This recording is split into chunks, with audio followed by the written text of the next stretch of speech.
Pembahasan modul tutorial 4 Fisika Dasar 2B dengan topik gaya dan medan magnetik. Kita mulai dari pertanyaan A1. Gambar berikut menunjukkan susunan kawat panjang membawa arus sama besar tetapi dengan arah arus berbeda.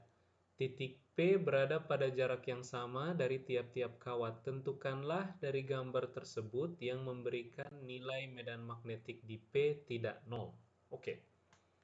Kalau adik-adik perhatikan 4 kasus ini, kemudian kita identifikasi arah medan magnetik di tiap kasus. Misal saya beri nama salah satu kawat sebagai kawat A, kemudian satunya lagi kawat B. Masing-masing dialiri oleh arus yang sama besar. Nah, maka untuk kasus yang pertama,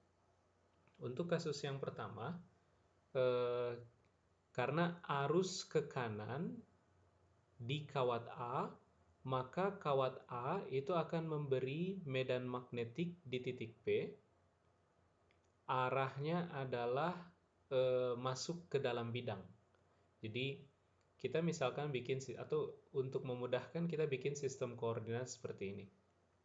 X ke kanan, Y ke atas, maka arah dari Z itu adalah keluar bidang. Oke, jadi kalau kita pilih sistem koordinat seperti ini, maka arah sumbu Z positif adalah keluar bidang. Nah, maka untuk kasus pertama, medan magnetik di titik P oleh kawat A itu arahnya adalah masuk ke dalam bidang. Masuk ke dalam bidang ini adalah arah sumbu Z negatif, karena sumbu Z positif adalah keluar bidang. Jadi kalau masuk ke dalam bidang, itu arahnya sumbu Z negatif. Maka kita bisa bilang medan magnetik di titik P oleh kawat A di kasus yang pertama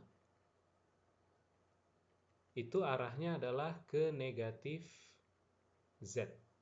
Oke. Nah, tentu dia punya magnitud, kita kasih nama B di titik P akibat kawat A.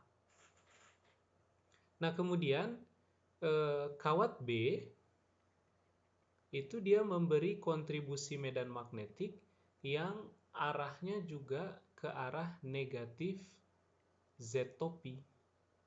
Dan besarnya adalah BP oleh kawat B. Nah, jadi lihat bagaimana cara menentukan arah-arah ini. Adik-adik gunakan aturan tangan kanan. Jadi adik-adik genggam kawat berarus listrik ini pakai tangan kanan.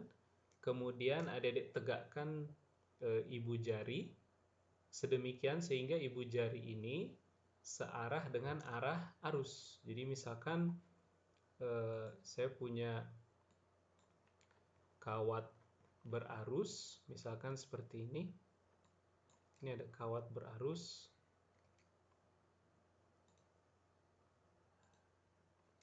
Kemudian adik-adik genggam pakai tangan kanan. Ini 4 jari adik-adik. Kemudian ibu jari adik-adik seperti ini. Nah, arah arus ke sini, ibu jari adik-adik juga ke arah arus tersebut. Maka medan magnetik di sekitar kawat ini itu searah dengan lengkungan 4 jari sisanya. Seperti ini kira-kira. Kita pakai warna yang berbeda, misal biru. Nah, arah medan magnetiknya seperti ini. Nah, dengan cara ini adik-adik bisa selidiki arah-arah medan magnetik di titik P di setiap kasus. Nah, sehingga untuk kasus 1,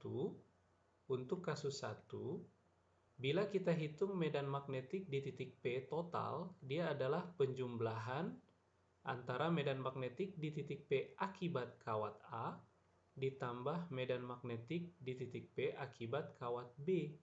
Dan ini kalau adik-adik lihat hasilnya tidak mungkin nol. Jadi kita akan dapat sebuah medan magnetik yang dia magnitudenya adalah BP misalkan, dan arahnya ke arah negatif Z. Dan BP ini tidak sama dengan nol. Nah, itu untuk kasus pertama. Jadi untuk kasus pertama kita simpulkan bahwa medan magnet di titik P tidak nol. Nah, bagaimana dengan kasus kedua? Kita selidiki kasus 2.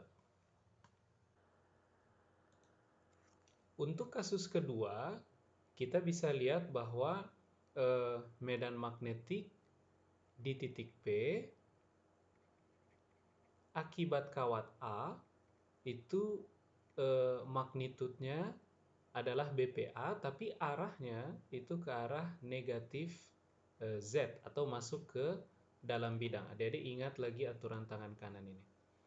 Nah, medan magnetik di titik P akibat kawat B itu adalah keluar bidang. Jadi arahnya adalah ke positif Z topi. Nah, sementara di soal diberitahu bahwa titik P itu jaraknya sama ke A maupun ke B. Sehingga kita bisa simpulkan bahwa BPA itu magnitudenya sama dengan BPB jika arus yang mengalir di kedua kawat sama. Dan memang dari soal juga diberitahu bahwa arus sama besar di setiap kawat yang panjang. Nah, maka kalau kita hitung total medan magnetik di titik B, itu adik-adik menjumlahkan BPA ditambah BPB, tapi ingat penjumlahannya harus dilakukan secara vektor, tapi karena magnitudenya sama, hanya berlawanan arah, maka hasilnya akan 0. Nah, itu untuk kasus kedua. Bagaimana dengan kasus ketiga? Untuk kasus ketiga, dengan cara yang sama, nah ini, untuk kasus yang ketiga, kita tulis ini kasus 3. Untuk kasus yang ketiga, adik-adik lihat bahwa kalau kita beri nama ini kawat A, ini kawat B, maka medan magnetik di titik P akibat kawat A itu arahnya adalah masuk ke dalam bidang atau ke arah negatif Z. Sementara medan magnetik di titik P akibat kawat B itu arahnya juga masuk ke dalam bidang. Jadi saya bisa tulis seperti ini. Nah, ini kalau kita jumlahkan, BP sama dengan BPA ditambah BPB, ini hasilnya adalah sebuah vektor yang magnitudenya adalah BP, arahnya ke negatif Z topi, dan BP ini tidak sama dengan 0. Nah, bagaimana dengan kasus keempat? Untuk kasus keempat, adik-adik bisa langsung tebak bahwa untuk kasus yang keempat, medan magnetik di titik P itu akan sama dengan 0. Karena medan magnetik di titik P akibat kedua kawat itu magnitudenya sama, tetapi berlawanan arah. Kenapa magnitudenya sama? Karena titik P jaraknya sama ke setiap kawat, kemudian setiap kawat dialiri oleh arus yang sama besar. Nah, sehingga kita simpulkan bahwa untuk kasus yang pertama, medan magnetik di titik P tidak sama dengan 0. Untuk kasus kedua, medan magnetik sama dengan 0 di titik P. Untuk kasus ketiga, medan magnetik di titik P tidak sama dengan 0. Untuk kasus keempat, kita bisa langsung lihat dari sini. Untuk kasus 4, kita langsung bisa tebak bahwa medan magnetik di titik P itu akan sama dengan 0.